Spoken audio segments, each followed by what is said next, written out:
India के अंदर जो मामला हुआ ना 12 रबीउल अव्वल के जुलूस में, लोगों ने अपने हाथ में कार्ड उठाए हुए थे और उस पे लिखा हुआ था आई लव मोहम्मद। तो इस बात पर उन लोगों के खिलाफ मुकदमात दर्ज हो गए थानों के अंदर और उन्हें गिरफ्तार कर लिया गया। तो इस पर अब सोशल मीडिया पर जो आप देख रहे हैं कि हर कोई आई लव मोहम्मद वगैरह ट्रेंड चला रहा है, तो ये तो बहुत अच्छी बात है, ट्रेंड चलाना चाहिए, लेकिन साथ ही साथ हमें इस मामले पर गौर भी करना चाहिए कि जो कुफ़ार है ना, ये ना इस्लाम को पसंद करते हैं और ना ही इस्लाम की अजीम हस्तियों को। तो आई लव मोहम्मद से जो इनको तकलीफ़ हुई है खाली कार्ड पर लिखने से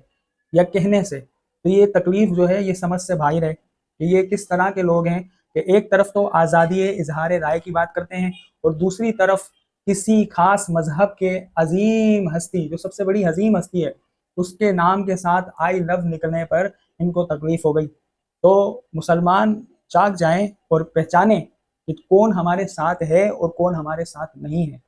मुसलमान जो है वो एक मिल्लत है और कुफ़ार सारे एक मिल्लत हैं, चाहे वो यहूदी हो, नसरानी हो, ईसाई हो, जो भी हो, बुत परस्त हो, ये सारे मिल्लत वाहिदा हैं और मुसलमान एक मिल्लत अलग मिल्लत है। तो मुसलमानों को चाहिए कि अपनी आंखें खोलें और अपने प्यारे नबी सल्लल्लाहु अलैहि वसल्लम की सुन्नतों पे अमल करे और उनकी सीरत पर अमल करे और सीरत पर चलते हुए उनको बताए कि तुम आई लव मोहम्मद पर पाबंदी लगाते हो, हम तो मोहम्मद के सीरत को अपने ऊपर लाजिम करते हैं। हम मोहम्मद सल्लल्लाहु अलैहि वसल्लम के